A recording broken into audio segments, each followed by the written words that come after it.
ജവഹർലാൽ നെഹ്റു നേരെ തിരിച്ചുള്ള മുദ്രാവാക്യം ആവിഷ്കരിച്ചയാളായിരുന്നു. നെഹ്റു പറഞ്ഞത് സമരം സമരം വിജയം.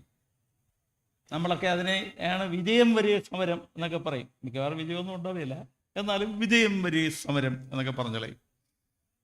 ഗാന്ധിയുടെ സമരരൂപങ്ങൾ നിങ്ങൾ ശ്രദ്ധിച്ചു നോക്ക്. ഗാന്ധി സമരരൂപങ്ങളിൽ വിട്ടുവീഴ്ച ചെയ്തില്ല. ഗാന്ധിയോട് തർക്കിച്ച് ഒരുപാട് പേര് പോയി.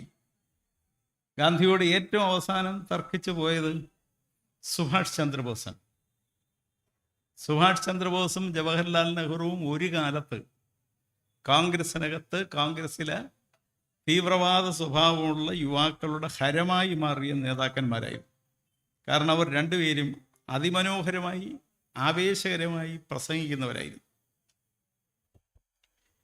അതുകൊണ്ട് തന്നെ അവർ പ്രസംഗിക്കുന്നിടത്ത് 10,000-കണക്കിന് ആളുകൾ കൂടുമായിരുന്നു. നെഹ്റുവും സുഭാഷ് ചന്ദ്രബോസും തമ്മിലുള്ള പ്രത്യേകത എന്താണെന്ന് വെച്ചാൽ, നെഹ്റുവും സുഭാഷ് ചന്ദ്രബോസും ഗാന്ധിയൻ ആദർശങ്ങളോട്, ഗാന്ധിയുടെ മിതവാദ നയങ്ങളോട്, അഹിംസാപരമായ സമരങ്ങളോട് എതിർപ്പുള്ളവരായിരുന്നു. ഗാന്ധി എപ്പോഴും പറഞ്ഞിരുന്നത് എന്താണെന്ന് വെച്ചാൽ സമരം സന്ധി സമരം എന്നായിരുന്നു. നിരന്തര സമരം ഒന്നില്ല, അങ്ങനെ വന്നാൽ സമരം കൈവിട്ടു പോകും, സമരം അക്രമാസക്തമാകും. അതുകൊണ്ട് അത് പാടില്ല. സമരത്തിനിടയിൽ സന്ധി വേണം, അത് കഴിഞ്ഞ് പിന്നെയും സമരം വേണം. ജവഹർലാൽ നെഹ്റു നേരെ തിരിച്ചുള്ള മുദ്രാവാക്യം ആവിഷ്കരിച്ചയാളായിരുന്നു. നെഹ്റു പറഞ്ഞത് സമരം സമരം വിജയം. നമ്മളൊക്കെ അതിനെയാണ് വിജയം വരെ സമരം എന്നൊക്കെ പറയും. മിക്കവാറും വിജയമൊന്നും ഉണ്ടാവില്ല, എന്നാലും വിജയം വരെ സമരം എന്നൊക്കെ പറഞ്ഞളയും. അപ്പം ഇതിൽ ഗാന്ധിക്ക് ഗാന്ധിയുടേതായ പ്രത്യേകത ഉണ്ടായിരുന്നു. പക്ഷെ നെഹ്റുവിൻ്റെ പ്രത്യേകത, നെഹ്റു ഈ തർക്കമെല്ലാം ഉണ്ടായാലും നെഹ്റു അവസാനം ഗാന്ധി എടുക്കുന്ന തീരുമാനങ്ങൾ അനുസരിക്കും. അവസാനം വരെ നെഹ്റു തർക്കിക്കും, പക്ഷെ അവസാനം നെഹ്റു ഗാന്ധിയെ അംഗീകരിക്കും. സുഭാഷ് ചന്ദ്രബോസിൻ്റെ ഒരു പ്രത്യേകത, തർക്കിച്ച് അവസാനം ഗാന്ധിയെ അനുസരിക്കാൻ പറ്റാത്ത ഒരവസ്ഥയിലെത്തും. അപ്പം ഇത് നെഹ്റുവും സുഭാഷും തമ്മിലുള്ള പ്രത്യേകതയായിരുന്നു. എന്നാൽ മഹാത്മാഗാന്ധി ആദ്യമായി ഇന്ത്യയിൽ പുറത്തുനിന്ന് ഒരാൾ ഒരു റേഡിയോ പ്രക്ഷേപണത്തിലൂടെ ഇന്ത്യയുടെ രാഷ്ട്രപിതാവേ എന്ന് വിളിക്കുന്നത് സുഭാഷ് ചന്ദ്രബോസ്.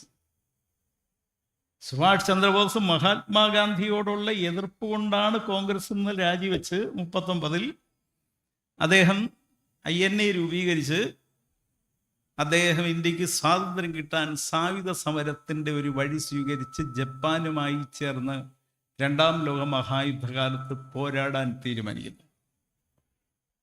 അദ്ദേഹം എല്ലാ ആഴ്ചയും ഇന്ത്യയിലെ ജനങ്ങളോട്, ബർമ്മയിൽ നിന്ന് അദ്ദേഹം റേഡിയോയിലൂടെ സംസാരിക്കുമായിരുന്നു ഇന്ത്യൻ ജനങ്ങളോട്. 1944 സെപ്റ്റംബർ 6-ന് അദ്ദേഹം റേഡിയോയിലൂടെ അഭിസംബോധന ചെയ്യുമ്പോഴാണ് ആദ്യമായി അദ്ദേഹം ഞങ്ങളുടെ രാഷ്ട്രപിതാവേ എന്നെയും അനുഗ്രഹിക്കണം എന്ന് പറഞ്ഞു. അദ്ദേഹമാണ് ആദ്യമായി ഗാന്ധിയെ രാഷ്ട്രപിതാവേ എന്ന് വിളിക്കുന്നത്. സുഭാഷ് ചന്ദ്രബോസ് തന്നെ പറഞ്ഞു, എനിക്ക് അദ്ദേഹത്തോട് എതിർപ്പുണ്ടായിരുന്നു.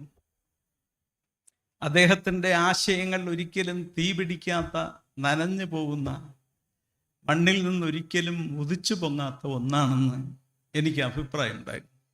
പക്ഷെ എനിക്കും അറിയാമായിരുന്നു, ഇന്ത്യയിലെ ജനങ്ങളെ നയിക്കാൻ കഴിയുന്ന ഒരാളേ ഇന്ത്യയിലുള്ളൂ, അത് ഗാന്ധിയാണ്.